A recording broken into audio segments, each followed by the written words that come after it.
for the hearts that sustain us.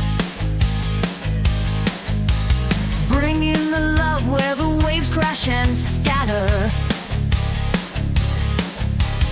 Words form a bond and they endlessly chain us. Kindness that matters. Voices arise and the flow never falter. Building a space where the ties last forever. Chat is the place where respect doesn't alter, holding us clever. Grateful are we for the sparks that ignite us. Chat lifts us up, every voice brings its power. Threads of goodwill through the storms that unite us. Hope we devour.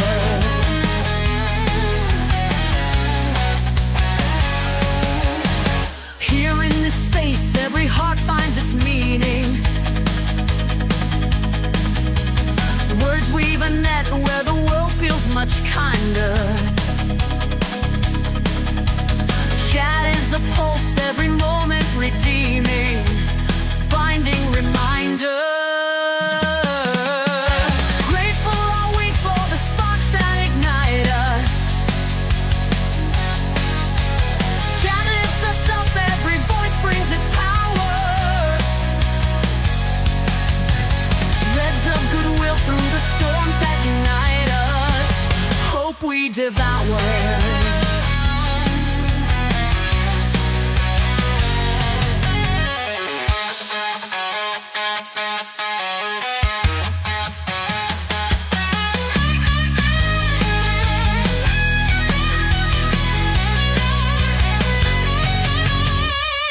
Quiet nights and the storms full of thunder, chat holds the light, every word a new tether. Strength in the love that connects us, no sunder, lifting together. Hats off to chat for the joy in your giving. Every kind soul brings a world that feels brighter. May these connections endure while we're living, bond growing tighter.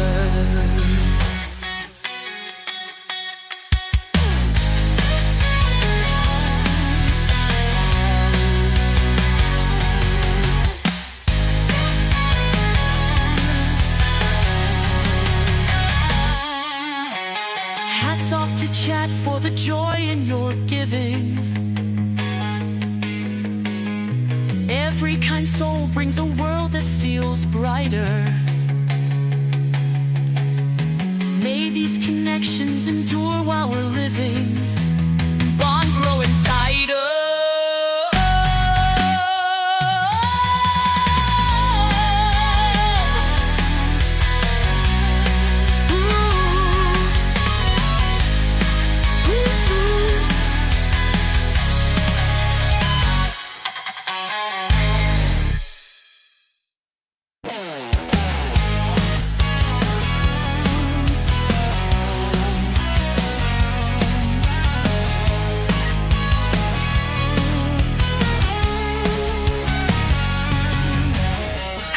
To chat for the hearts that sustain us. Bringing the love where the waves crash and scatter. Words form a bond and they endlessly chain us. Kindness that matters. Voices arise and the flow never falter. Building a space where the ties last forever.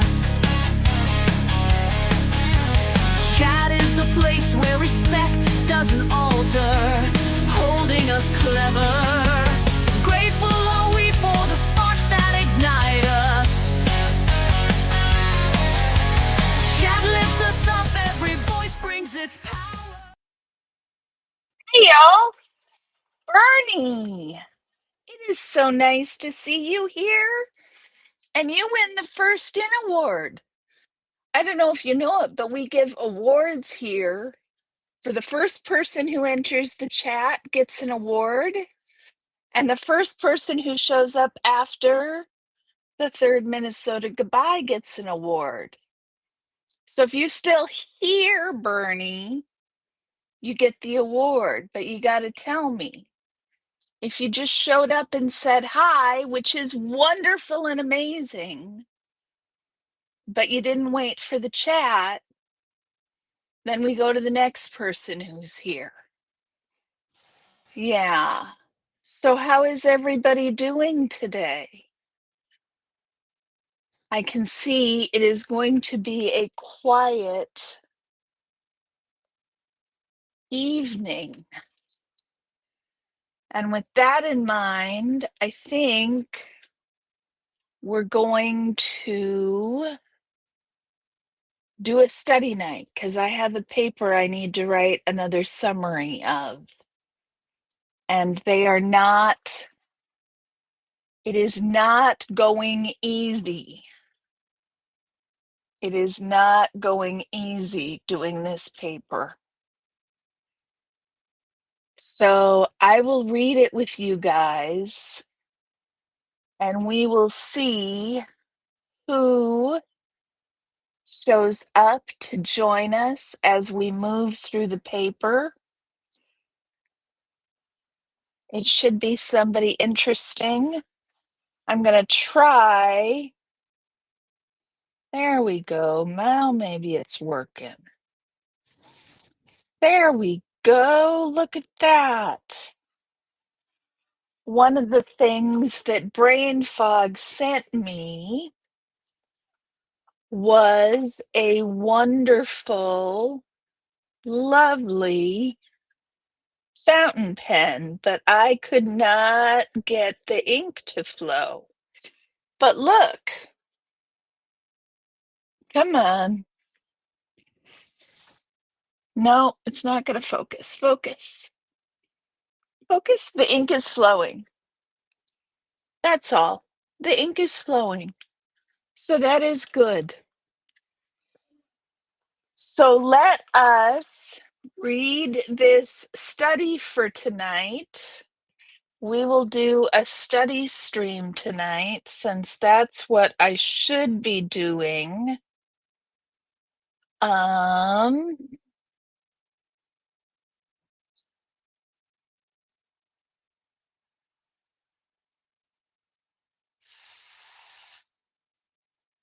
I just need to respond to a text message that just came in.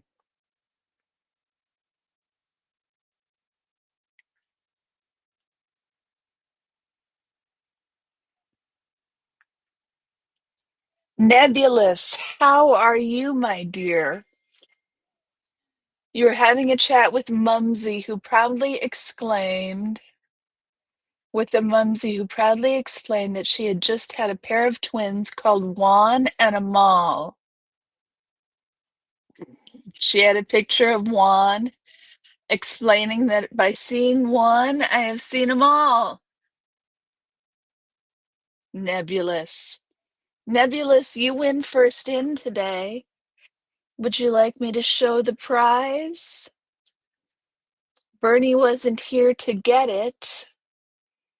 So, although I could send it to her, maybe I'll send it to her.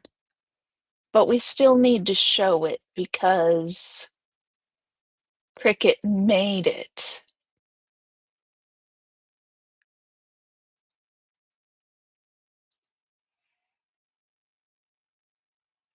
You're here. That is excellent. I'm just showing off the first in award.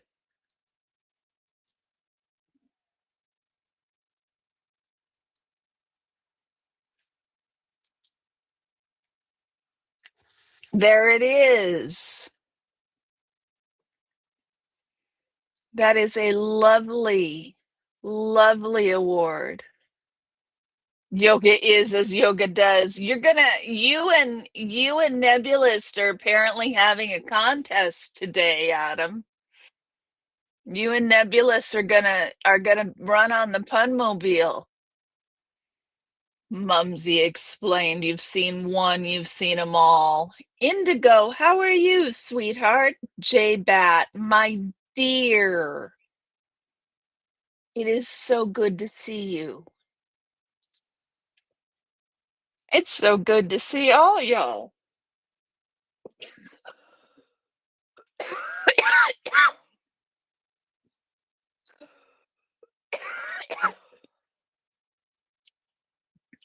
Try not to cough in your ears. So there's the first in award. I need to mail it off to Bernie, who was here and was the first in, because Nebulous, I think Nebulous is going to insist. Elvis singing about yoga. That's a real song, Elvis singing about yoga. Uh-huh. Okay, Adam. Send me the link. We'll show it. Elvis in a yoga song. I've been having some fun watching reaction videos, people reacting to um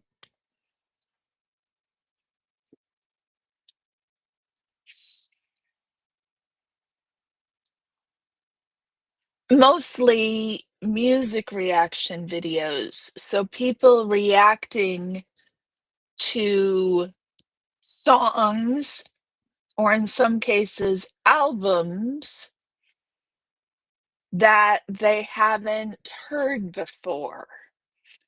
And one in particular is called The Fairy Voice Mother. And she is just so lovely and so entertaining to listen to. Really, just, I'm really impressed with her channel. So, if that's something that you think sounds like fun, watching somebody respond to singing, sometimes singing that they have, she did an amazing reaction video watching Luciano Pavarotti uh singing a song, and she was like, I'm not into opera, but now I get it. Oh, Nebulous, let's see.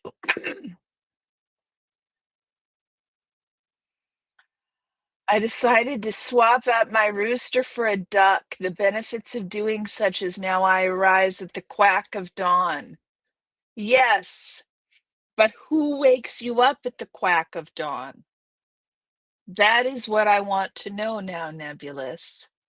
You arise at the quack of dawn, but who lets you know it's the quack of dawn? Now I'm going to go around saying quack instead of crack whenever I need to talk.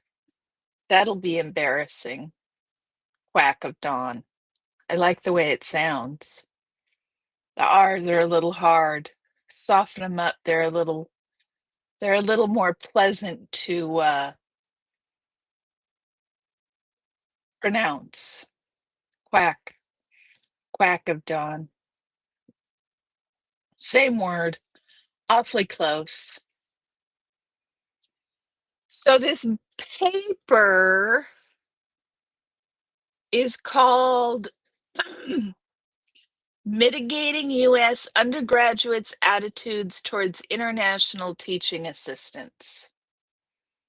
It looks to be rather interesting. Welcome in, y'all.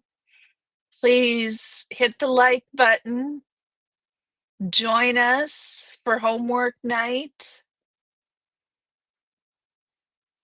This shouldn't take the whole time because I have read through it. It's a pretty quick study. I don't think it's going to be as confusing as the week before last. So let's dig into the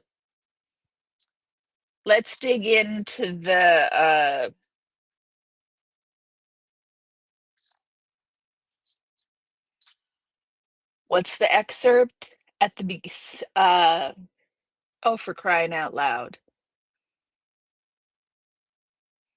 The excerpt at the beginning of a paper that summarizes the paper.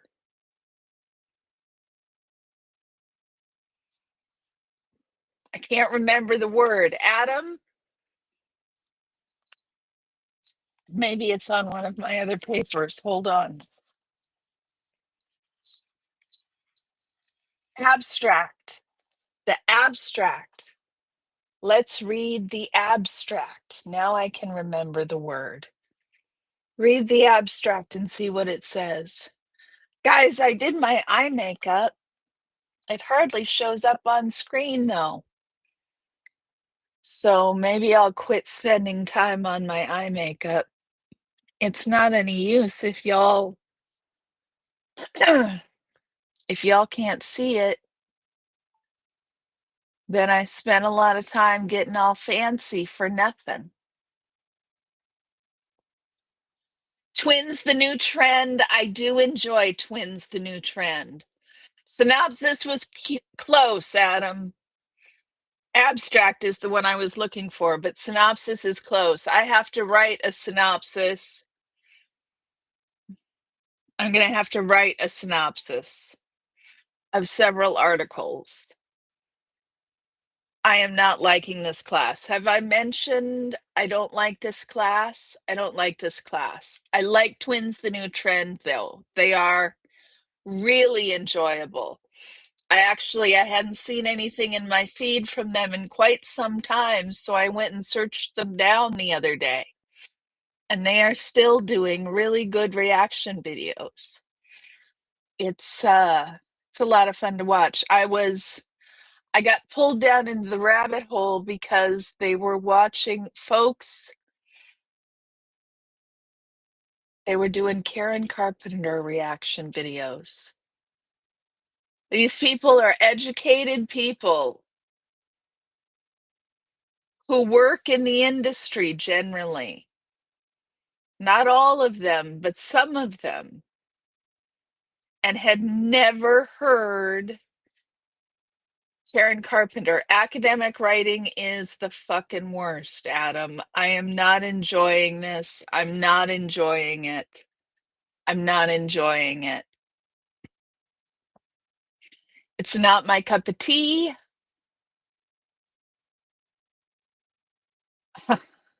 It's not my thing. Not at all. So let's read the abstract and see what it has to say. Abstract first.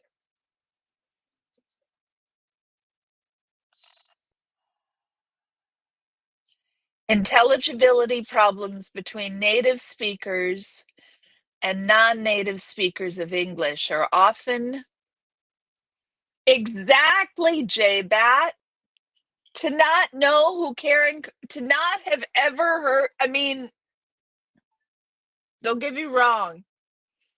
It is entertaining and lovely to watch these people discover Karen Carpenter. I watched a young man who's a music producer, and he did a reaction video to the entirety of Hotel California. I mean, the album.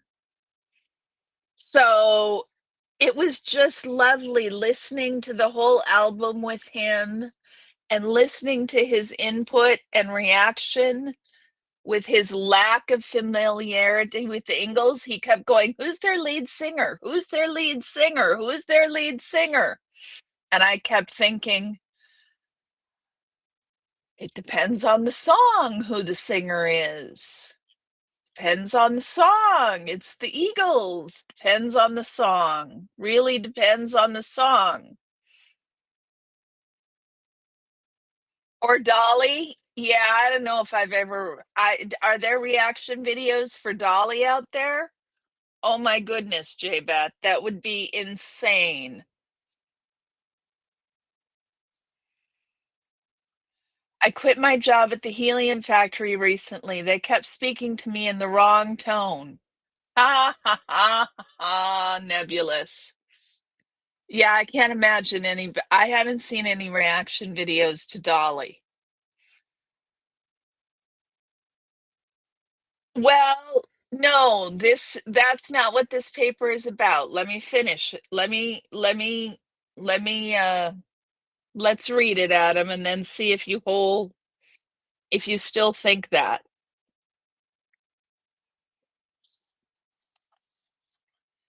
So, intelligibility problems. Do people at the helium factory keep 2 feet on the ground? Indigo, you are coming in impenetrable prose for language prose. Yeah. Hello, hola, hola, hola.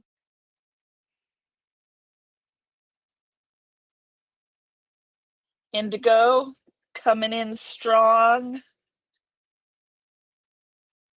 keeping 2 feet on the ground. Indeed.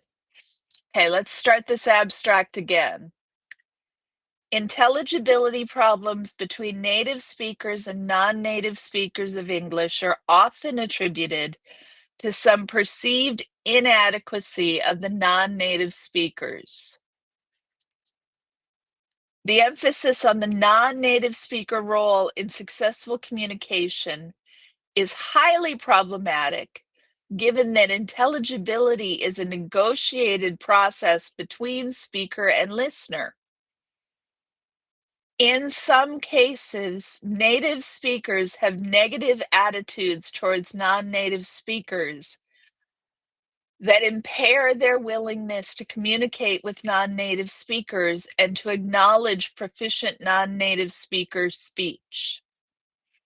Thus, native speaker attitudes are also important factors in the success of native speaker, non-native speaker communication. This article demonstrates a brief intervention that reduces negative language attitudes and thus promotes communication between native speaker undergraduates and non-native speakers who are international teaching assistants. 2 studies are reported. In both, undergraduates engaged in cooperative problem-solving exercises with international teaching assistants. Results show that undergraduates exposed to structured intergroup contact subsequently rated international teaching assistants higher in instructional competence and comprehensibility. Future applications of contact theory promise to improve native speaker comprehension of non-native English and to cultivate their global citizenship. Their marketing was always up in the air. You guys are just hilarious. Okay, Adam, is that where you thought we were going? Because I think that's different than where you thought we were going. So we start out, we'll do the introduction.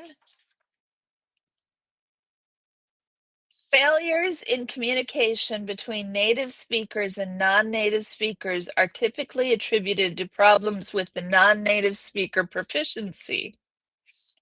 As Derwing, Rossiter, and Monroe have argued, learners of English as a second language are frequently expected to both attain proficient English and adapt their listening to a variety of English accents. But there is very little expectation for native speakers to adjust to non-native accents. However, as a number of researchers have pointed out, intelligibility is jointly constructed by speaker and listener. In fact, a non-native speaker's lack of intelligibility can also be attributed to ineffective strategies used by the native speaking listener. Thus, disregarding the role of the native speaking listener and placing the whole burden of communication on non-native speakers could be considered unethical. I think that a lot can be overcome by observation of nonverbal cues in such circumstances. Soft skill training might help teachers. Yeah, I think what they're talking about here, Nebulous, is less focus on the non-native speaker teaching assistants and more focus on the native speaker students. Thus, disregarding the role of the native speaker listener and placing the whole burden of communication on non-native speakers could be considered unethical. Tell me about dry, Adam. I find it parched, beyond dry, crackled.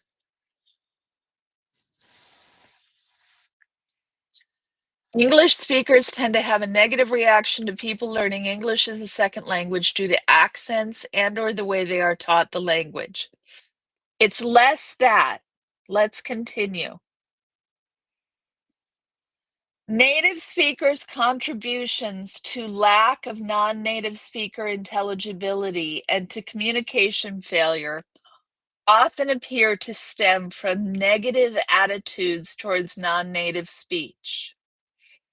For example, in one particularly difficult and sensitive situation, the U.S. undergraduate classroom taught by an international teaching assistant, students' complaints are frequently more a function of their own stereotyped expectations than of international teaching assistants' objective language performance. Lindemann confirmed that listeners' attitudes affect perceived and sometimes actual success in interacting with non-native speakers. Therefore, such attitudes are likely to deter native speaker students from effectively interacting with non-native speaker instructors. Although exposure to a non-native speaker variety facilitates comprehension of that variety, native speakers with negative attitudes toward non-native speakers are likely to avoid interacting with non-native speakers and therefore are less likely to benefit from such exposure. TLDR. Yeah, you're close, Indigo. You like this one so far, Brain Fog? That's excellent. It's just that there exist 2,500 forms of nonverbal communication. Non-native speakers utilize these to emphasize when deficiencies in verbal communication are evident. Absolutely, but what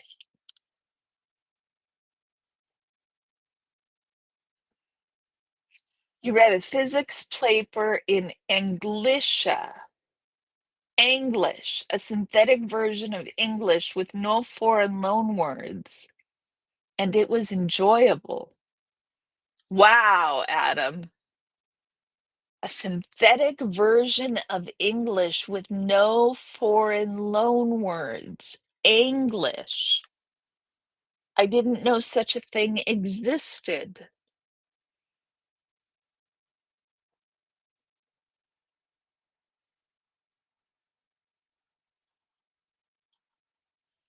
Brain fog.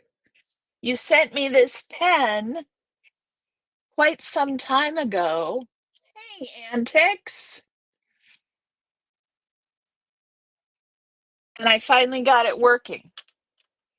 I needed to get off my ass and get it dipped in some water, and I hadn't gotten the water to the desk or the pen to the water. Go figure. It's when Russian natives utilize American spelling and accents that is cuteness to the max. There you go, Nebulous. Antics, sweetie, how are you doing? English. Adam, I'm going to have to that's very interesting. Okay, where'd I put my reading glasses, y'all? It's going to say that English speakers can't seem to get past accents sometimes. We do put the burden on non-native speakers. Yes, yes, we do. Television is far seer.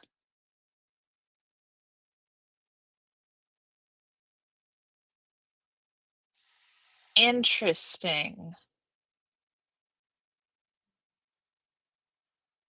Who came up with English, Adam?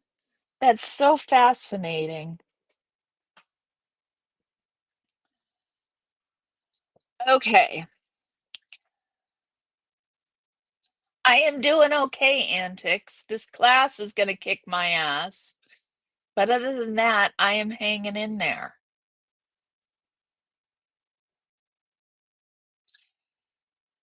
So to continue,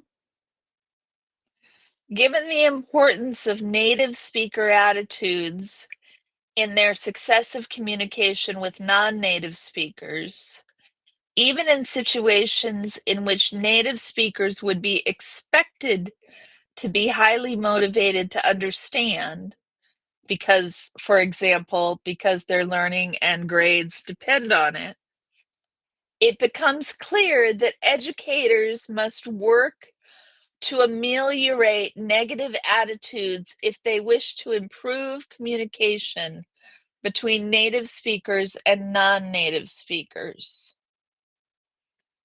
It's when the Chinese natives start speaking Kentuckian I find it amazing, right? That is amazing, Nebulous. One attempt to do so from within applied linguistics found that college students who received explicit linguistic training about second language English, along with information about cross-cultural communication over several weeks, showed significantly greater confidence about their capacity to communicate with non-native speakers than did their peers who did not undergo such training. A more recent attempt that applied similar methodology, albeit over a shorter time frame, to improve undergraduates' perceptions of international teaching faculty likewise appeared to lead to an improvement in participants' openness to such faculty. Thus, it appears that language attitudes may be malleable, but very little is known about the necessary dimensions of deliberate interventions for improving native speaker attitudes towards non-native speakers, including native speaker undergraduates' comprehension of non-native speaker international instructor English. Although applied linguistics are especially qualified to address issues of native non-native communication, the role of native speaker attitudes in impeding successful communication suggests that it may be useful to consider research in social psychology that directly addresses prejudice reduction. Accordingly, the present study investigated the effects of brief and deliberate intergroup contact on U.S. undergraduates' attitudes towards international teaching assistants and their speech by applying design features aligned with the contact hypotheses, a theory often used in the field of social psychology. A large body of research over the past half-century has demonstrated that intergroup contact can mitigate intergroup prejudices under certain conditions, specifically A, equal status between the groups, B, working cooperatively toward common goals, C, allowing for personalization, D, while still keeping group membership salient, and E, reducing anxieties about intergroup contact. In particular, developing awareness about these conditions can make the activities more effective. Based on the evidence regarding design features of successful intergroup contact, this study attempted to test the hypothesis that even brief, positively structured contact can bring a change in native speaker undergraduate attitudes towards non-native speaker international teaching assistants, and consequently influence their perception of international teaching assistant oral performance. The contact approach introduced in this study is novel to the field of TESOL or applied linguistics and can be a very practical way to support effective communication between native speakers and non-native speakers, in this case, undergraduate students and their international teaching assistants. If used appropriately, the contact approach directly addresses a major underlying issue, prejudice, that affects undergraduates' comprehension and perceived comprehension of their international teaching assistants' English.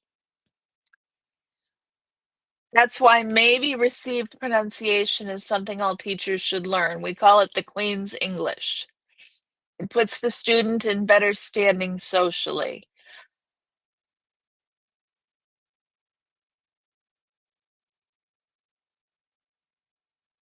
Yes, and there are so many Englishes.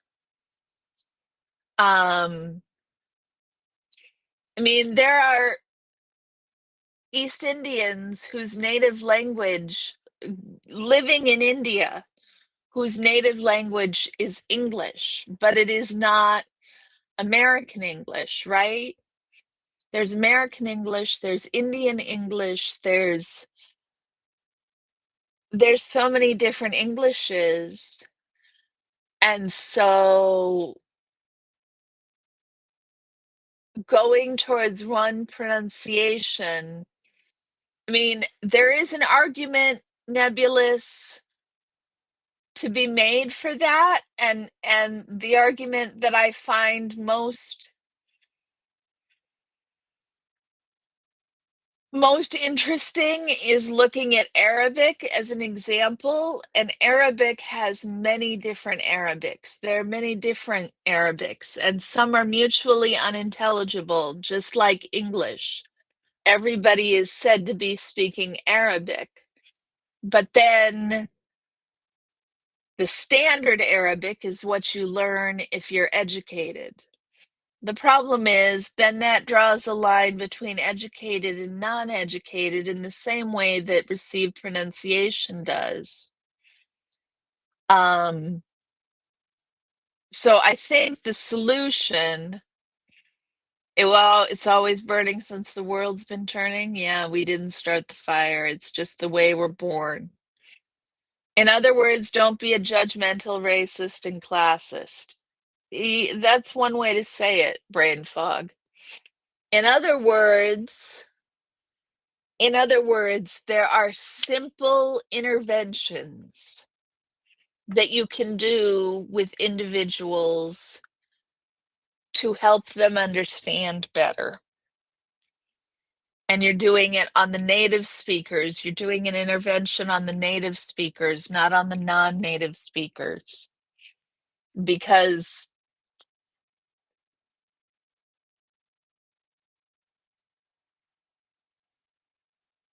we like it says in the paper,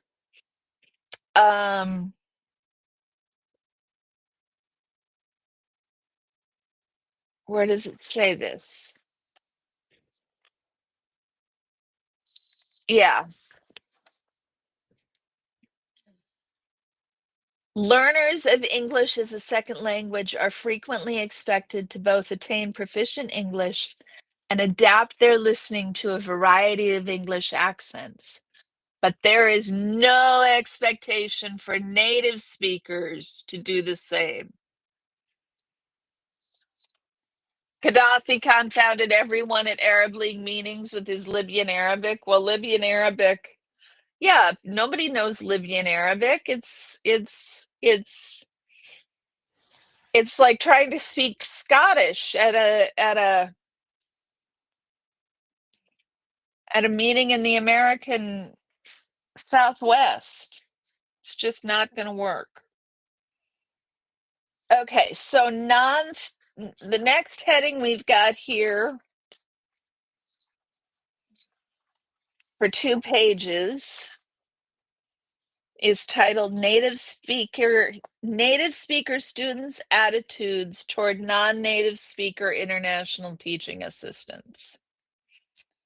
So let's talk about this. Campuses are becoming increasingly linguistically diverse. The number of students increased in the United States with limited proficiency in English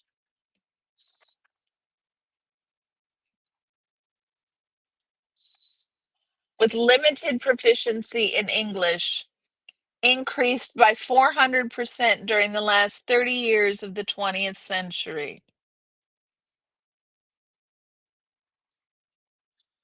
So by teaching commoner English, it's not fair to the students. It makes them come across poor or stupid at a disadvantage, perhaps.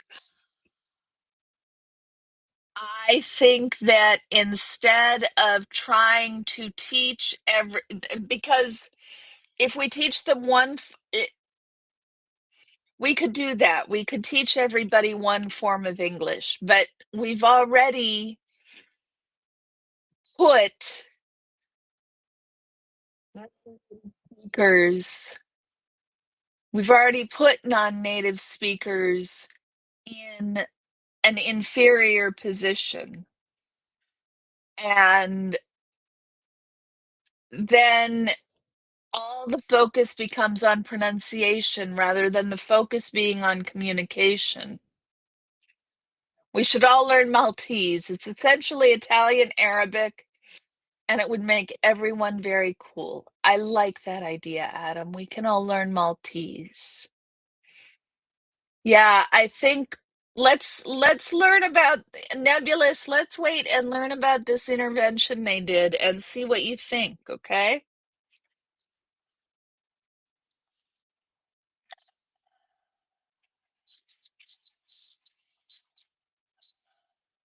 The number of students in the United States with limited proficiency in English increased by 400% during the last 30 years of the 20th century. In the 2012-2013 school year, 819,644 international students came to the United States to study. That figure represents a 7% increase from just a year earlier. Although international students account for less than 4% of all students in the US, this is a 2014 paper, y'all. Although international students account for less than 4% of all students in the US, higher education, they are represented in much higher proportions at research universities and in particular math-intensive disciplines.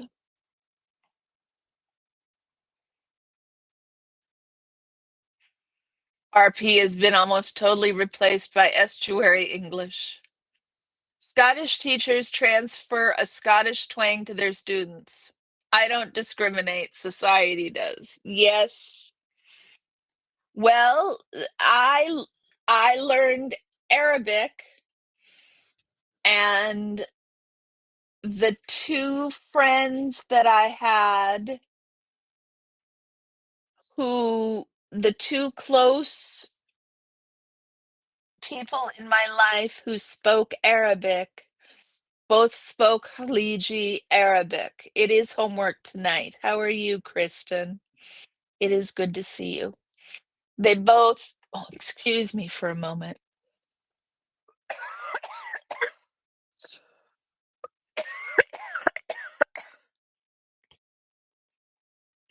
They both spoke Khaliji Arabic, which is Gulf state Arabic. And we had visitors from Oman, and I was speaking, I mean, basic, very basic Arabic to them, but I was speaking Arabic to them, and they laughed when they discovered where my friends were from and told me that I had a Khaliji accent. And of course I have a Khaliji accent. The people that I was speaking with, the people that I was interacting with, the people who were correcting my pronunciation were Khaliji. And so I would only agree with you, Nebulous, if we were teaching everybody received pronunciation. Like, I mean, everybody, even native speakers, had to learn to speak in received pronunciation. But that would be enforcing a standard that I don't think can be enforced. Just got home from Palm Springs a little while ago. How was your day, Dawn? I hope it wasn't too bad. Yes, we have to teach society not to discriminate. That is important.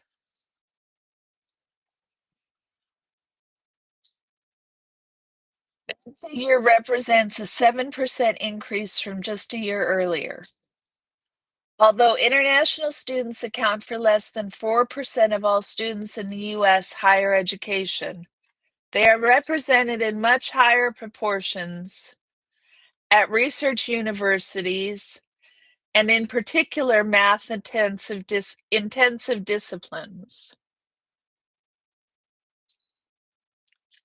Accordingly, scholars have called for the Academy to recognize its responsibilities to educate native speakers as well as non-native speaker students in preparation for this world of diversity.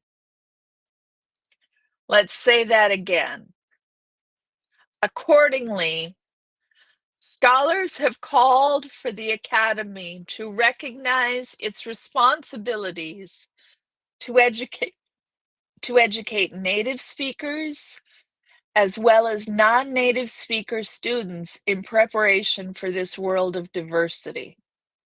No one speaks received pronunciation except Charles at that point. It was good. You had 2 no-show clients, which was fine because you weren't braining super good today.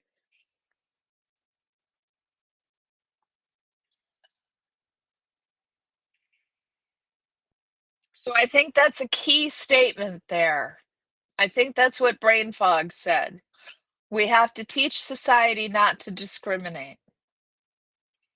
Scholars have called for the Academy to recognize its responsibilities to educate native speakers as well as non-native speaker students in preparation for this world of diversity.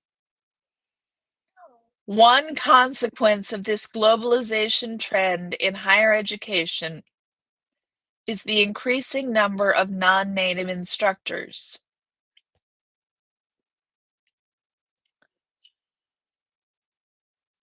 In 2011, 27.1% of all graduate teaching assistants at U.S. institutions, but only 2.8% of faculty, were non-residents aliens. Undergraduates often perceive, whether rightly or wrongly, deficiencies in the intelligibility of international instructors. Thus, studies have examined the effectiveness of training of international teaching assistants to better communicate with U.S. students. A smaller number have considered how best to train students to better understand and communicate with international teaching assistants. Although some international teaching assistants' lack of English proficiency can indeed hinder undergraduates' ability to comprehend subject material, students' linguistic stereotyping plays a powerful role adversely affecting their comprehension of international teaching assistants over and above legitimate issues of international teaching assistant oral proficiency.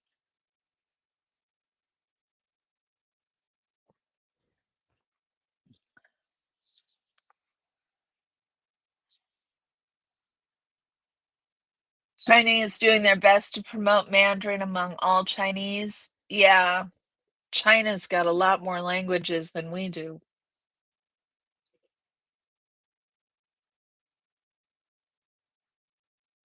Linguistic stereotypes affect broad judgments and perceptions of others and help determine the groups people associate with. Negative negative attributions about speakers can be simply prompted even by short excerpts of speech varieties derived from stigmatized groups. Let me read that again. Negative attributions about speakers can be simply prompted even by short excerpts of speech varieties derived from stigmatized groups. These linguistic stereotypes can be pernicious in that judgments of speaker accent are themselves misled by biased expectations. In other words, when listeners expect to hear unintelligible English, they very likely will hear that speech as unintelligible. I know, Nebulous. I know. In other words, when listeners expect to hear unintelligible English, they very likely will hear that speech as unintelligible. Even in cases in which listeners understand non-native speech successfully, they may rate such interactions as unsuccessful.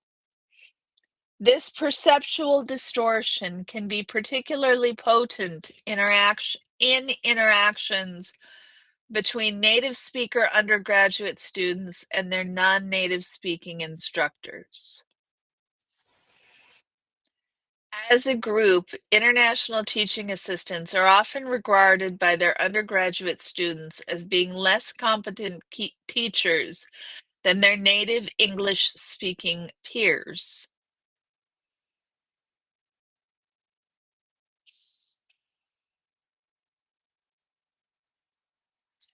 Undergraduate students quite often object to being taught and graded by international teaching assistants. They believe that their international teaching assistants' lack of English language proficiency impedes their understanding and learning. Of course, learning. Let me try that sentence again after I see what Adam has to say. There was a controversy a few years ago with the corn kid. His pronunciation of corn was adorable until people started to realize the interviewer was subtly correcting his pronunciation. Interesting.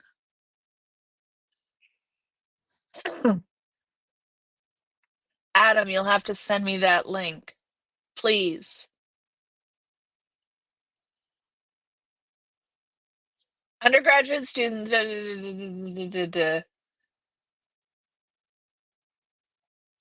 They believe that their international teaching assistants' lack of English language proficiency impedes their understanding and learning of course materials, thereby causing a foreign TA problem. Not surprisingly, undergraduates' ratings of international teaching assistants' oral English proficiency correlates positively to those instructors' teaching proficiency. In one dated survey, 40% of undergraduates had at some point in their educations dropped or switched classes because the instructor was a non-native speaker. That was a study in 1990. In the United States, several state legislatures and many individual institutions have responded to student concerns by imposing oral proficiency testing and training requirements for international teaching assistants. Investigation of university records has demonstrated that student performance has been, if anything, higher for students whose teaching assistant is a non-native speaker who has undergone training in teaching methods and oral language compared to students with native speaker teaching assistants. In fact, undergraduates sometimes rate international teaching assistants even higher than US TAs, although that pattern is not typical.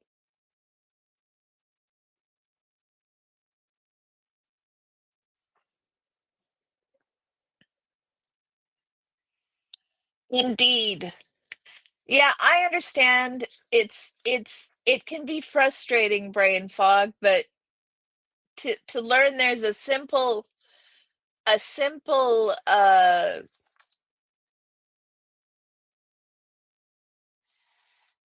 a simple intervention that can make a difference is encouraging. And this sort of thing carries over to other cross-cultural, intercultural um contexts, in my opinion. Indeed, international teaching assistants generally possess sufficient language proficiency to accomplish their instructional assignments.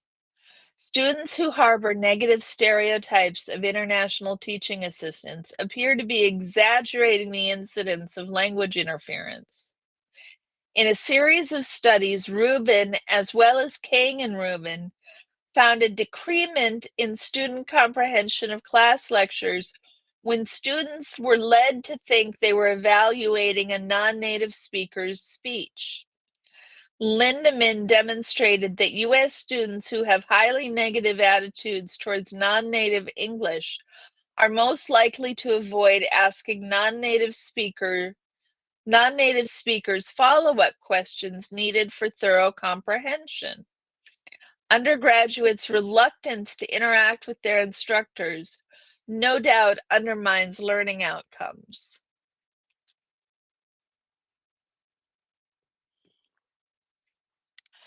You might find mm, let me see if I can read it. He teaches Gullah Geechee at Harvard and deals with issues of race and colonialism in linguistics.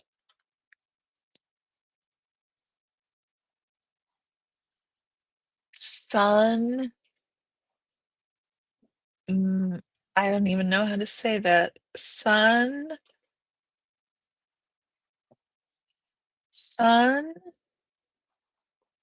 Machu, Cheaux.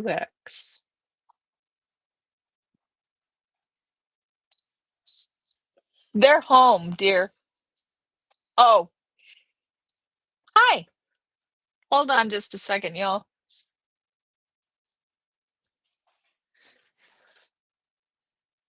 Gullah Geechee.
In the United States,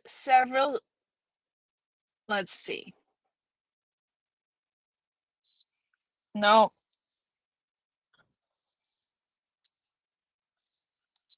here we go.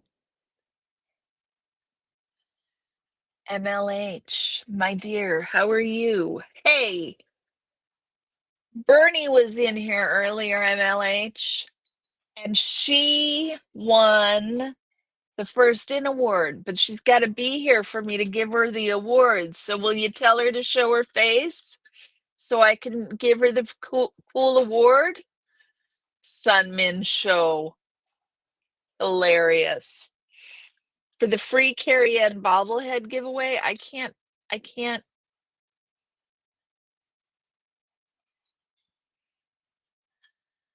do an Indian yes. I don't know how to do it. I can't move my head properly that way. I can't do an Indian yes. It's the most confusing thing, Indian yeses. A wobbly little no, but it's a yes. Yes. That's a body language thing I will never get.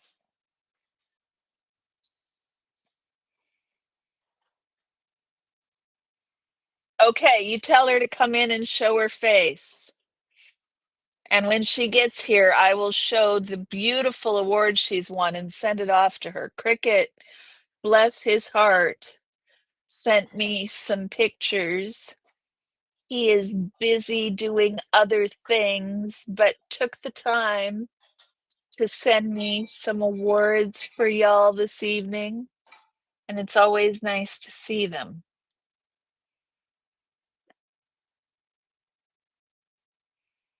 Okay, so undergraduates' previous intercultural experiences predict their attitudes towards international teaching assistants and international teaching assistant speech. Students who have spent time outside of their hometowns rate international teaching assistants relatively positively. Bernie, you're here. I don't know if you know this, but we have a first in award for the people who are first in. And you won because you were first in. So if you email me, or I can just email this to MLH, but you have to, one of you has to email me or I will forget. I got too much on my plate. But if you email me, I will send you this lovely picture that you won. Thank you for stopping by. It was very nice to see you. I hope you liked the special award for Wheel of Wednesday. Cricket gave it a Ferris wheel theme, which fits with the old background. Shall I turn it to I could turn it to the wheel background, guys. Hold on a second. Winner, winner, winner. Indeed she is. Where's the wheel background? I miss the wheel background. Look at that. Look at that. I hope you like it, Bernie.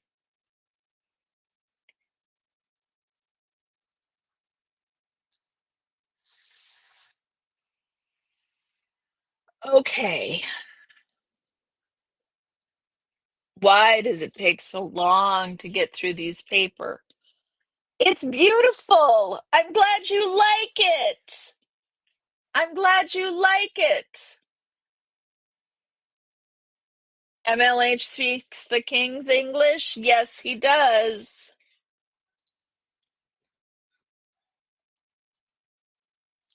Undergraduates, okay, so students who have had little experience with cultural diversity, on the other hand, deride international teaching assistants' speech.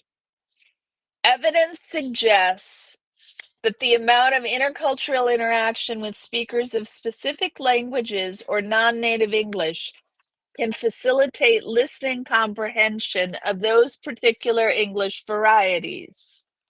I'm glad you love it, Bernie. Shoot me an email MLH has got my email, or I'll drop it in the chat here.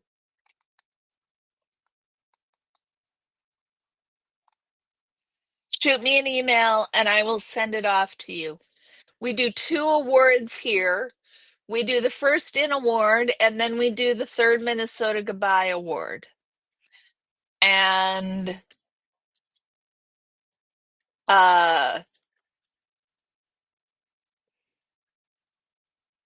they're generally both pictures on a theme, and Cricket has been on a still life.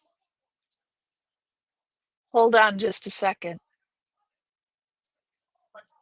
Do we want the argument broadcast for the whole world?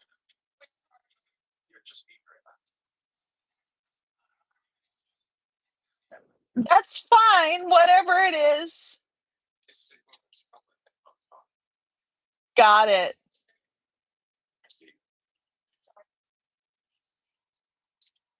You're not broadcasting now. Child with headphones problem. Child number 4 had the headphones on, and so they were talking very loudly. I'm not sure if the pickup got in or not. Did you guys hear that? Child number 4. You're very welcome, Bernie.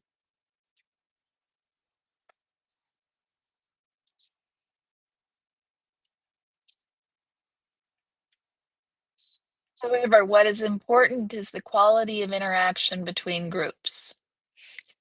For example, students who report negative experiences with international teaching assistants in previous classes tend to give low evaluations even to the speech of international teaching assistants whom they have never heard before.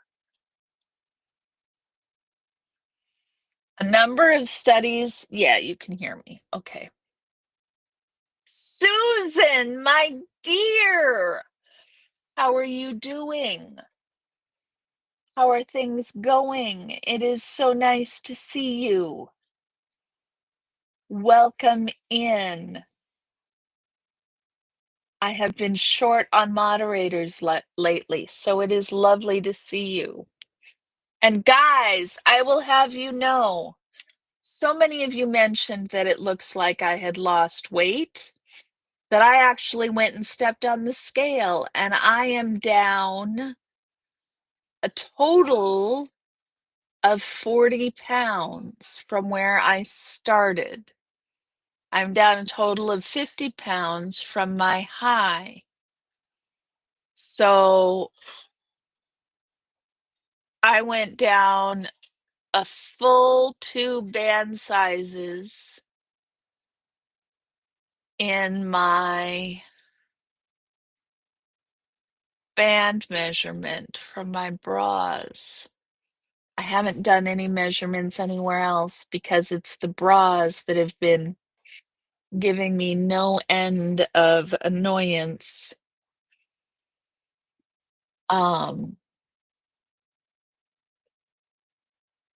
That comes from wearing a bra 2 band sizes too big. I'm glad you're doing good, honey. Yeah, I'm not really doing anything to lose the weight. It's just coming off naturally. The doctor's not worried about it. Um, I would love to lose another 40 pounds. That would make me really happy if I could drop another 40.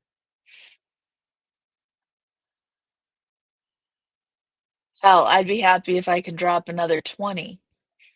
40 pounds would be excellent. 50 pounds would be off the chain. I've lost enough weight. I'm almost motivated enough to try to lose weight, which is not something that normally happens to me. A number of studies have examined the effectiveness of international teaching. A number of studies have examined the effectiveness of international teaching assistant training in instructional discourse. but the possibility of mitigating non-native speaker undergraduates' attitudes towards non-native speaker international teaching assistant speech, especially in terms of the dynamics and effects of intercultural contact between undergraduate students and international teaching students, has been largely ignored. Thus, native speaker undergraduate, non-native speaker international teaching assistant interaction in the United States is a particularly ripe area for research into the effectiveness of carefully controlled intercultural contact as a means for improving attitudes towards non-native speakers.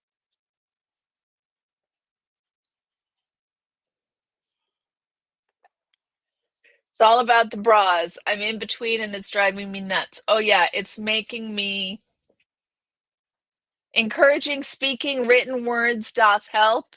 Yes. Unless it's Shakespeare prose. Yeah, that's a little bad. And I wear underwires, brain fog, and so they keep digging me in the side because they're too big and they're flying around all over the place there. So after I got off the scale, I gave up and ordered new bras. Structured intergroup contact as a tool for reducing prejudice. That is the next section. Well, you guys, it always takes so much longer to get through these than I think it will.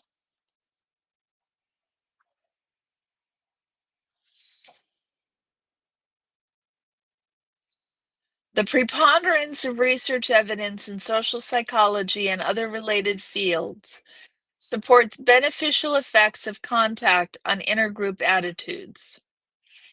The contact hypothesis was first introduced by Allport in The Nature of Prejudice, in which he formulated an intergroup contact theory maintaining that contact between groups under optimal conditions could reduce intergroup prejudice. Over the past half-century, studies have shown additional support for this contact theory, suggesting that greater intergroup contact is generally associated with lower levels of prejudice.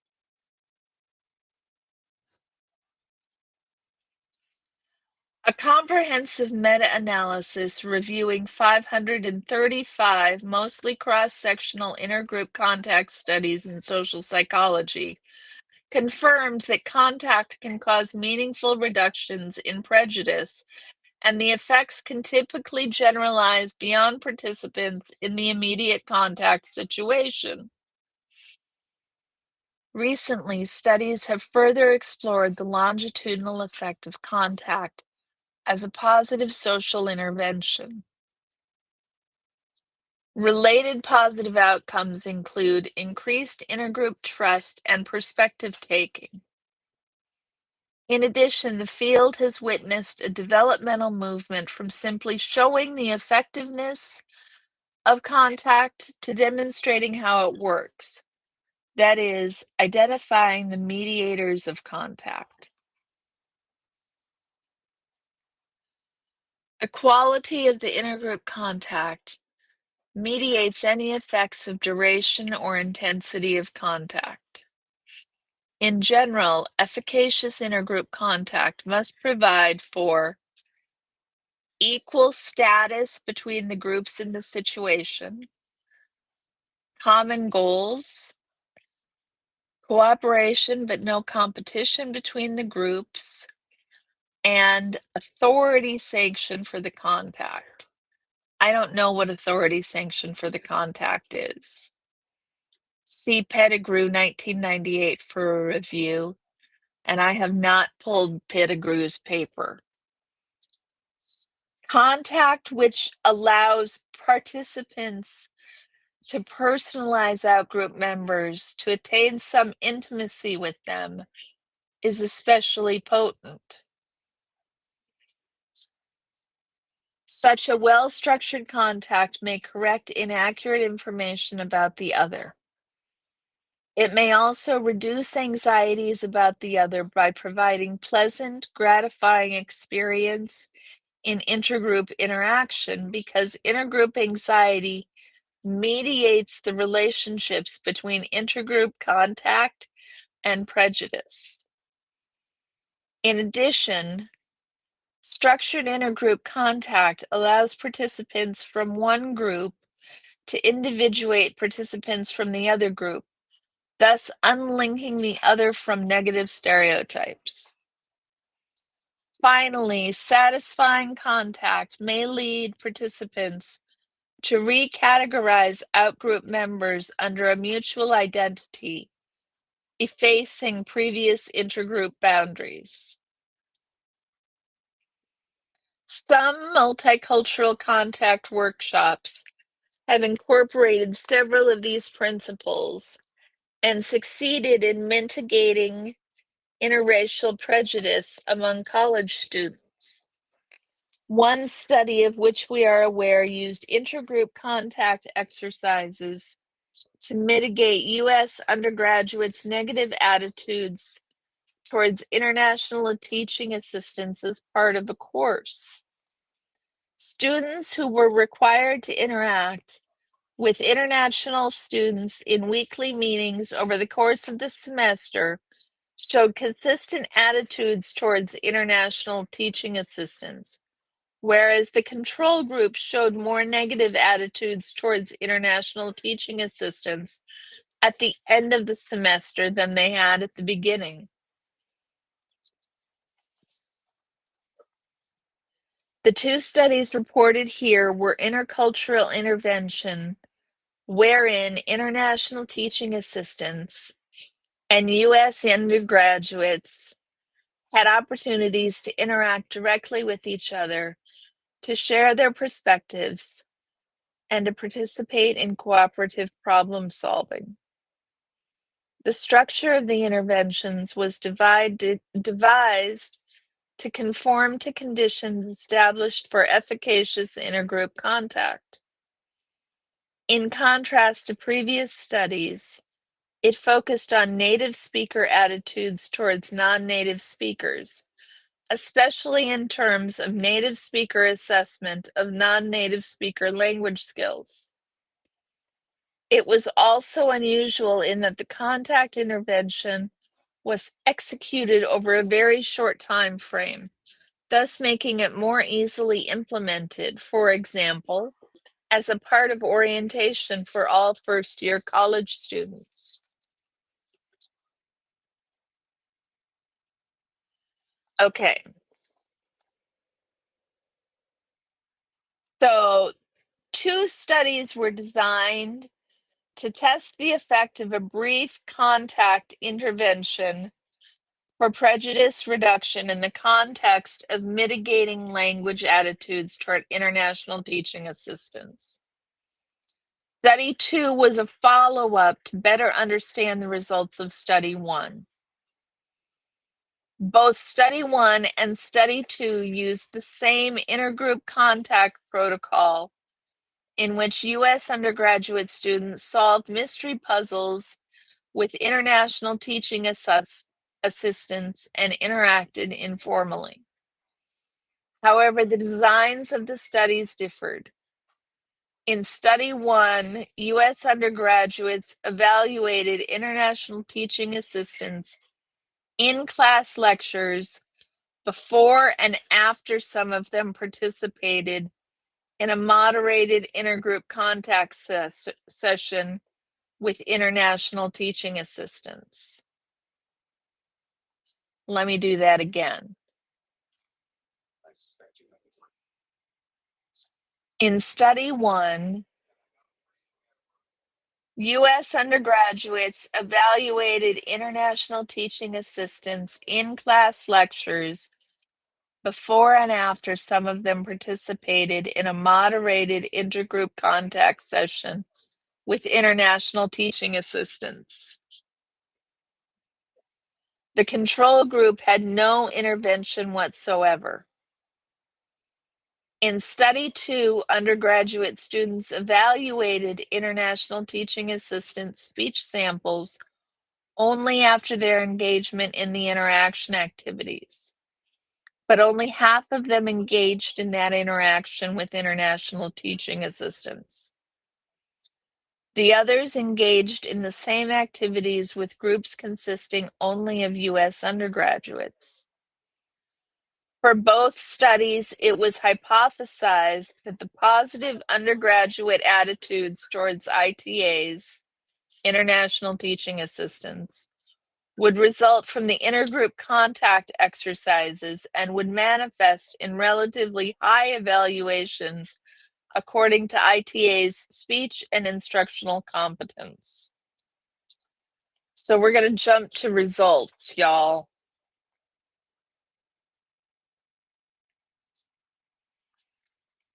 We're going to jump to discussion of the results. There we go.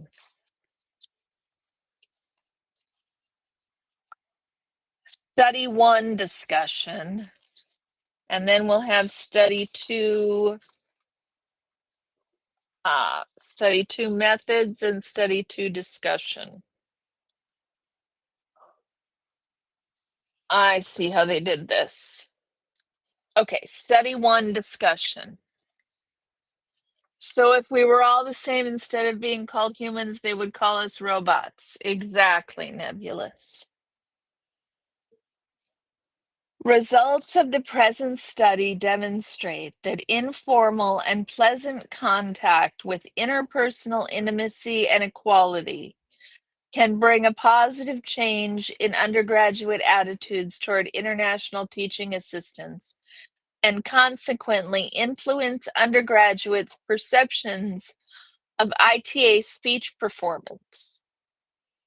The repeated measures ANOVAs show that the raters who were trained by means of brief intercultural contact found ITAs more comprehensible and more instructionally competent compared with their ratings prior to the sensitization activity. As seen from the interview responses, at least some of the undergraduate students who participated in the intervention seemed to attend to the ITA's speech differently after the contact experience. In contrast, the mean scores assigned by the raters who did not experience the sensitization activity did not change significantly from pre-test to post-test. Other outcome rating scores, oral proficiency rating, and accent standardness ratings failed to reveal similar interaction effects, however. I have a question about this.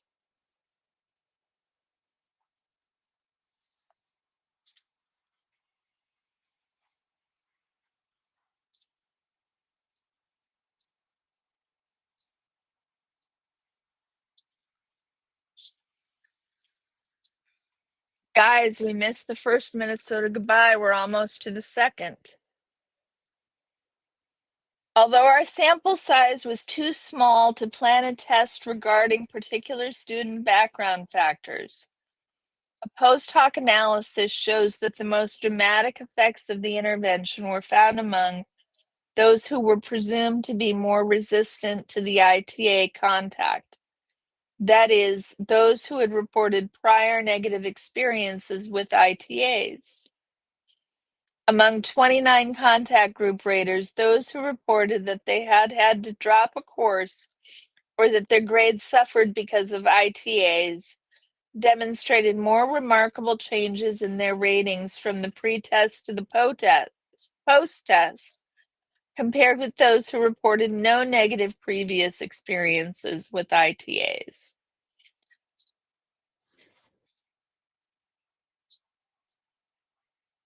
All of the participants with prior negative experiences showed an increase in scores from pre-test to post-test, ranging from a 0.23 to a 3.1 increase.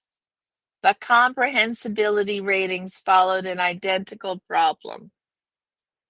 Hey, Bill, How are you doing? I've missed you. You haven't been around lately. I know it's probably only once or twice I missed you, but I noticed you've been gone. I'm glad you're back. On the other hand, let's see.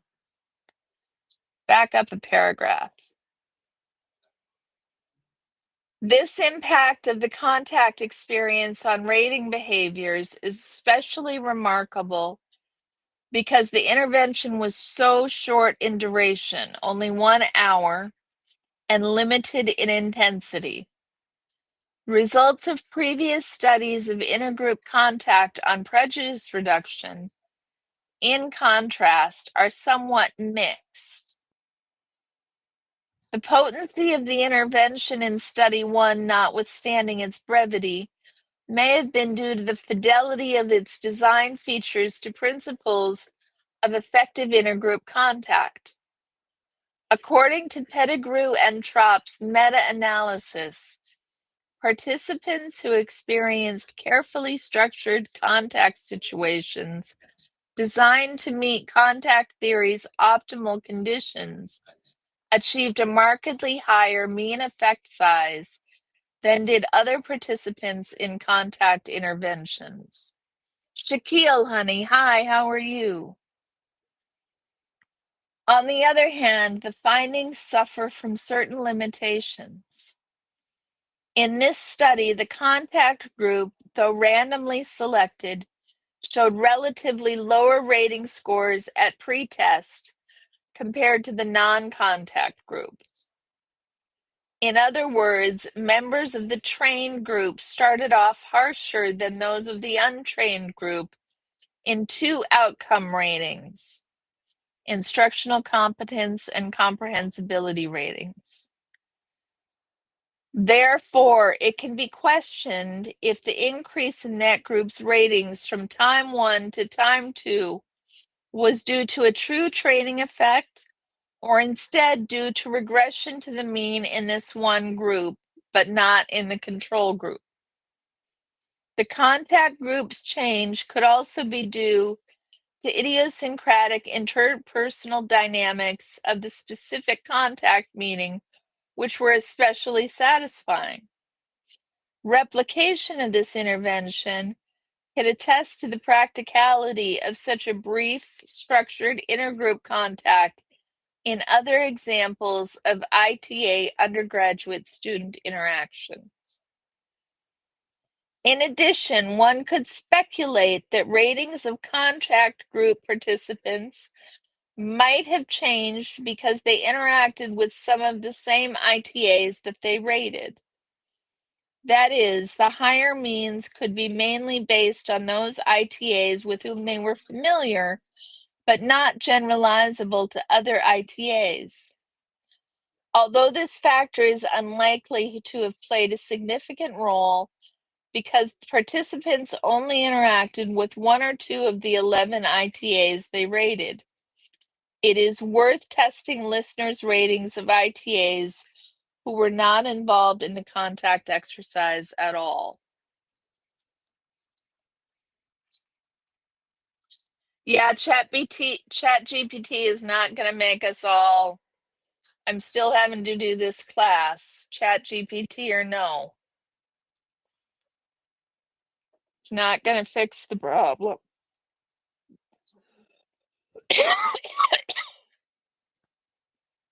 Garbage in, garbage out. Second Minnesota goodbye, y'all. So now about study 2. In order to confirm and extend the results of study 1, we conducted a partial replication study. This replication involved a simpler design than that of study 1. Study 2 used the same dependent variable,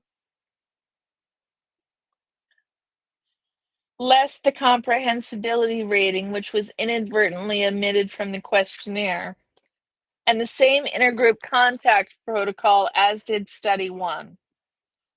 However, instead of a pre-test, post-test design with a control group assigned to a zero intervention, Study 2 implemented a post-test only experiment with two groups both engaging in group problem solving and informal interaction.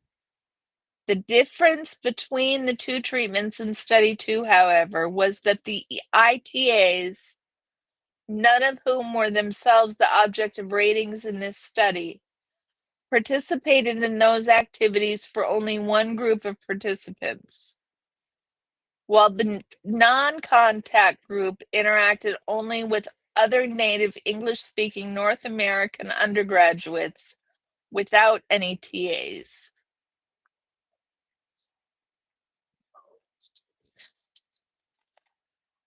So, discussion for Study 2.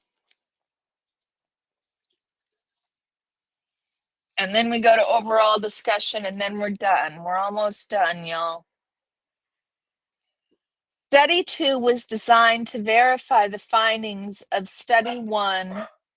Hey, Orion decided he wanted to make himself known.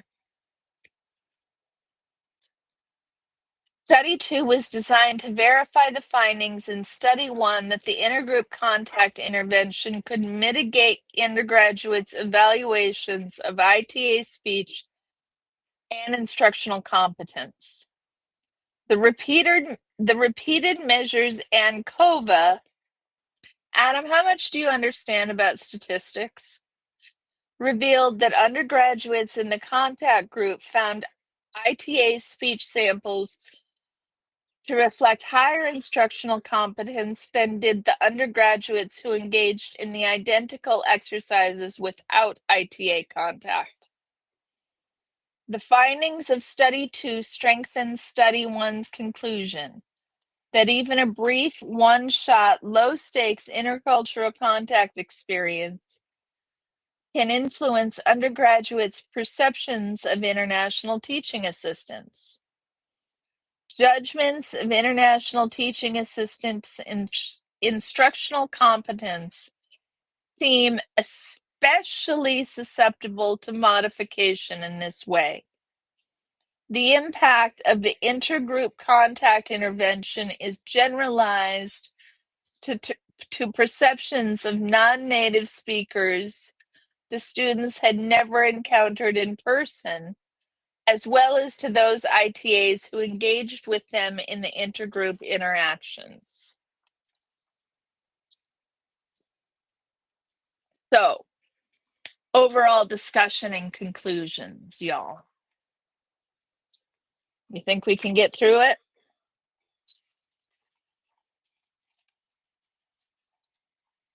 Two pages. We can do it. We can do it. 2 pages. The interventions implemented in Study 1 and Study 2 were social psychological inoculations against linguistic stereotyping. Like that brain fog? Social psychological inoculations against linguistic stereotyping. They consisted of a 1-hour informal but structured puzzle solving exercise between ITAs and undergraduate students.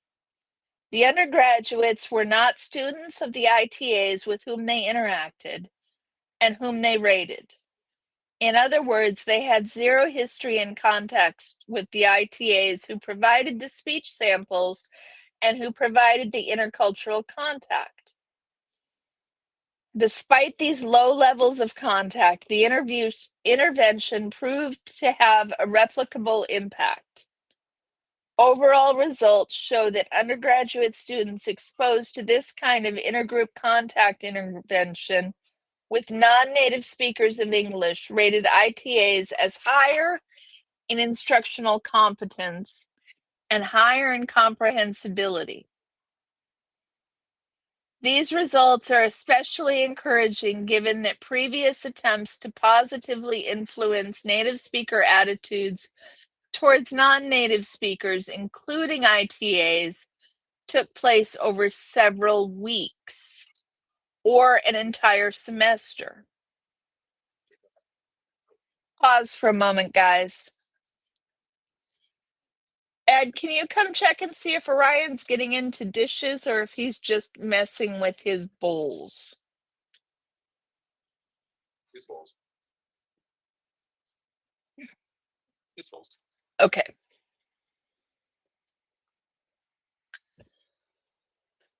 You read somewhere that 83% of all statistics are wrong. I don't have enough statistics to back up, prove or disprove that statement, Papa Cat. You might be right. You might actually be right.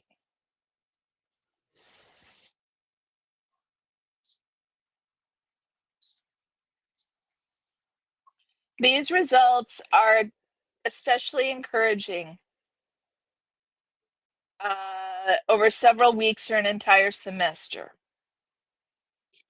The careful structuring of the activity to adhere to the principles of successful intercultural contact appears to have allowed for a positive effect to result from only a 1-hour training, even for participants who had previous negative experience with ITAs.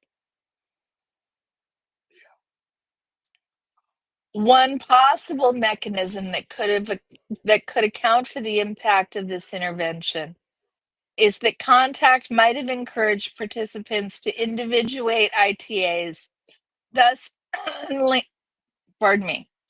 thus unlinking the ITA group from negative stereotypes. In addition, undergraduates' contact with ITAs might have potentially corrected inaccurate information about ITAs and led undergraduates to recategorize ITAs under a mutual identity. For example, possible mutual identities that might have resulted from these encounters might be people with a good sense of humor, or people who all have Hassel's functioning at this university just like my friends and me. Made up citations make paper writing much easier.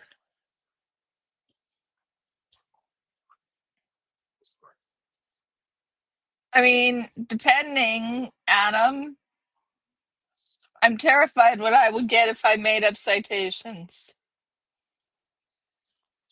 The success of this brief intervention supports the view that at least some criticism of non-native speech is not directly induced by non-native speakers' English language proficiency, but rather is a reflection of intergroup prejudice and anxiety. Shaquille, I am good, thank you. Some of the participants' comments that they enjoyed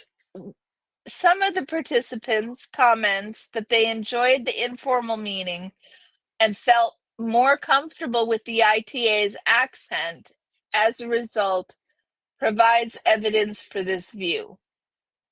Were language features per se the major determinants of student responses to ITAs, contact interventions such as were mounted in these studies would not be expected to alter student ratings. Indeed, the change in comprehensibility ratings in particular confirms the argument made by researchers such as Monroe and Rajadurai that such ratings are not simply a neutral measurement of the speaker's language ability, but instead reflect listener factors as well.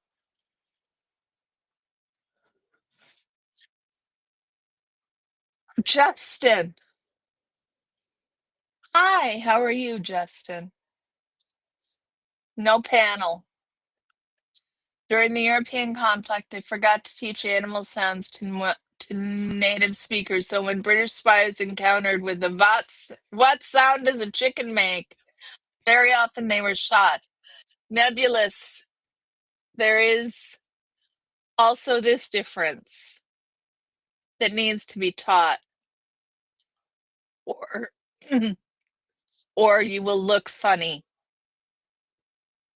if you don't count to 3 properly.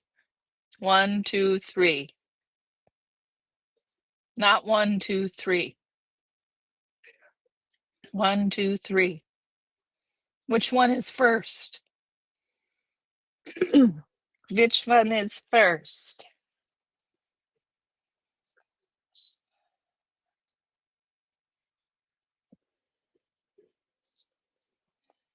Further, if familiarity with non-native speech were the only factor, we might expect to see increased ratings in the control group as well as the experimental group, given that both groups rated the same speech samples twice.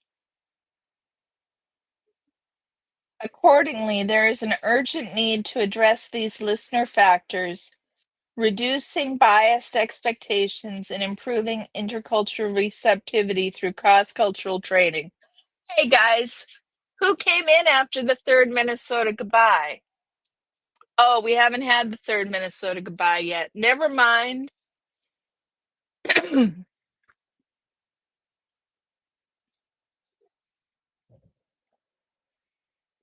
Sorry, I thought I said third Minnesota goodbye. I only said second Minnesota goodbye.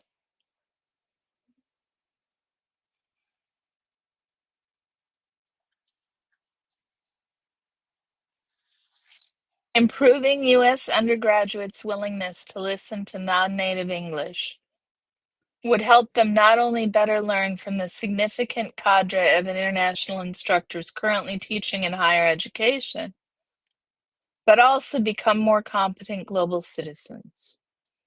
For example, they could realize an ability to communicate successfully with English speakers of varying degrees of proficiency all over the world if they have the willingness and skill to negotiate meaning, as research on English as the lingua franca has demonstrated.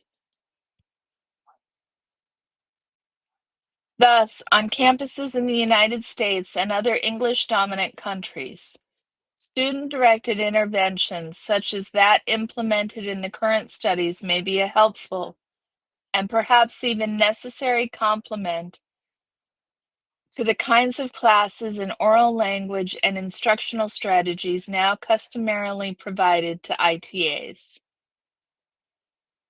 Nevertheless, colleges and universities rarely direct efforts toward improving students' intercultural receptivity. Universities and departments should promulgate views of ITAs as valued agents who can boost the academic quality of education and foster internationalism on our campuses. The intervention activities introduced in these studies could be incorporated in courses that already exist in many institutions in communications, linguistics, and English departments, or adopted in orientation sessions that take place at the beginning of the school year. The current studies can be a model of one approach to improving non-native speaker undergraduates' comprehension of non-native English, and for the broader goal of enhancing students' global citizenship without ever leaving their home campuses. Although the current studies focused on U.S. undergraduates' attitudes to ITAs, the strong support for the contact hypothesis from a large number of studies suggests that it may also be successful in improving attitudes of other groups toward non-native speakers more generally. For example, U.S. patient attitudes toward international medical doctors or nurses, an area to be tested in further research. Another area for future study is to see how the evaluation of non-native speech changes over time, given that no delayed post-test was administered in this study. And it is possible that the changes resulting from the short-term intervention may not persist. Future studies are also needed to re-examine the effect of the contact on students' sensitivity to and tolerance for ITA's oral language per se, as the contact intervention did not exert any impact on oral proficiency ratings or accent standardness ratings. It would be helpful to learn whether the participants actually regarded the ITA's oral proficiency and accent negatively in the sense of regarding it as a problem, or if they were simply recognizing non-native features without such judgment attached to their ratings. The current study design does not allow us to distinguish between these possibilities. Finally, more in-depth qualitative studies, including direct interviews with ITAs and undergraduates, should be conducted so as to gain insights into participants' impressions of the intergroup interventions. Fiend. And that is the end, y'all. We read it all except for the methods section. You guys didn't want the methods. You didn't want the detail on the chi-square and the ANOVA numbers and all of that comprehension.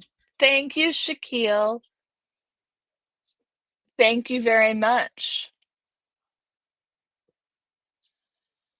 Goat, turquoise, white horns. My goodness, I want to see what this goat, turquoise, white horns actually looks like, Kristen.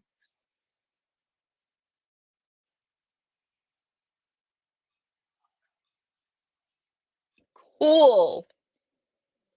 That is a cool goat.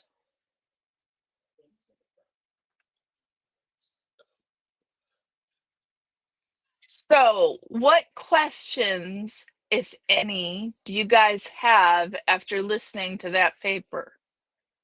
Any questions?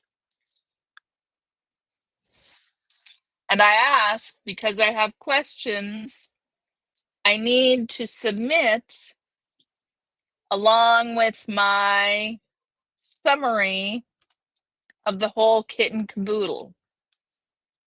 I need to make a 2-paragraph summary and submit questions. I am not thrilled with the whole, you guys, I am loathing this class. Like, badly loathing it.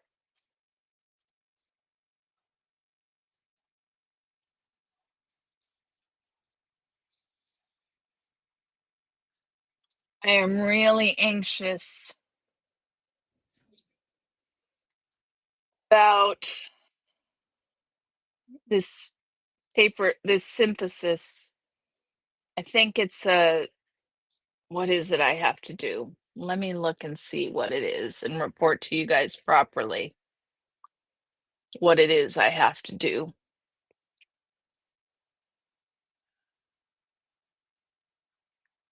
Because talking out my ass is just going to make me nervous. So let's look at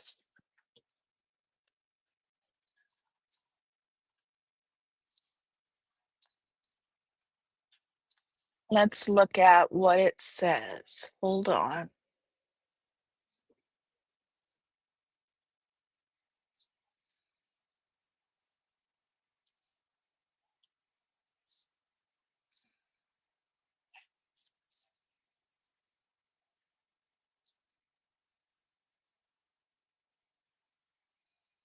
Thematic synthesis of research articles. So what I have to do for this assignment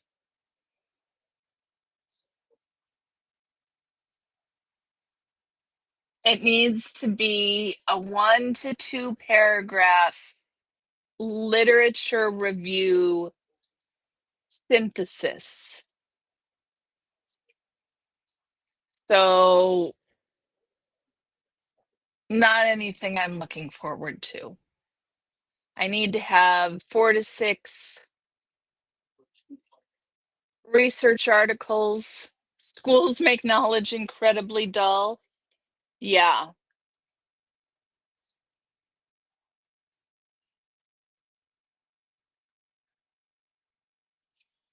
Dr. Tuma didn't sound too good in English. Oh my goodness, Nebulous. Schools do make knowledge incredibly dull, Adam. It's this tearing apart of a research article and drilling down I've got to read 4 to 6 research articles and write a 2-paragraph synthesis literature review. I don't even know how to begin to do this. I am, as you say, frantic. Frantic.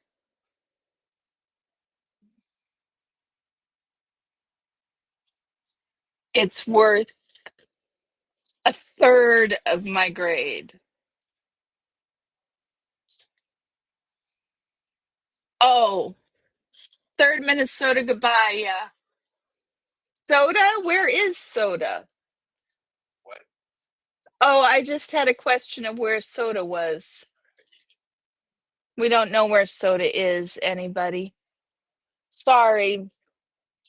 Sorry, Papa Cat. He's not here. I might be able to get Orion to come here if you want. Shall I try? Shall we see if we're going to have anybody show up for the 4th Minnesota goodbye, you guys?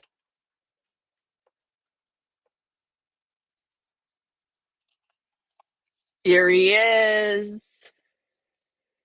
Here he is. Hey, you. Come on.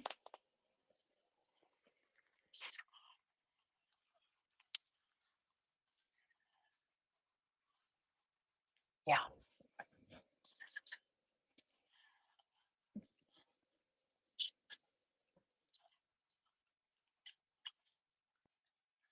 Papa Cat, I think you won 3rd Minnesota goodbye.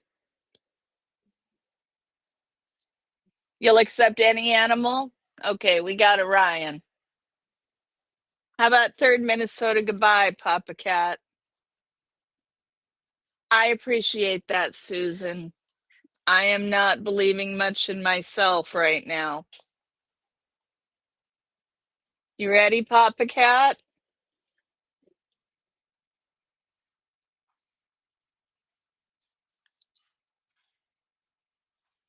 Oh my goodness.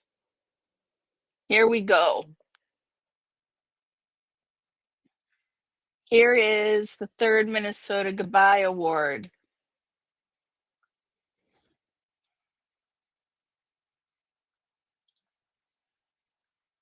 It's not a very good picture of Scotch, but it's a lovely cat nonetheless. You came in before 3rd Minnesota Goodbye? Oh, Mo! Ryan will eat, not if Soda gets to me first, brain fog. Not if Soda gets to me first. Soda will eat me starting at my nose. He's drawn blood trying to bite my nose open with those sharp teeth of his. Orion is now on my lap and refusing to leave, which is not a problem. Orion will have to wait in line after Soda to eat me after I die. Aren't those the worst stories, guys? Somebody who dies and gets eaten by their pets because nobody's there to. It's very sad. It's a very sad, depressing subject. Why don't we get off it?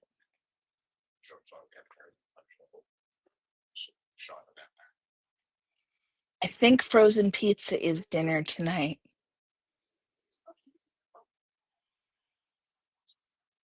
Orion's not waiting. It is an awesome pick. It is an awesome pick. I think you might have come in after I said 3rd Minnesota goodbye, Papa Cat, but I think you get it anyhow. Hi, Orion. Hi. Hi. It's a puppy. Is that my puppy? There's a puppy pup. Yeah, there's a pupper. Yeah. Nobody can see you. Come here. Come here. Come here. Yeah. Nobody can ever see you because you disappear into the background. Hmm? Or at least it is an awesome pic. Yeah, doesn't Cricket do the most amazing stuff? Okay. Wait. There you go. Okay, you guys, I know it's a little early, but I am going to take off. The frozen pizza is calling to me. It is that time. I am tired. That paper was tiring to read. And I got to be up at dark 30 in the morning again. This class, you guys. I can do it, right? I can do it. 4 more weeks, 8 more classes, maybe even 6 more classes. I can do it. I will get myself a Starbucks on the way to school in the morning. I can do this.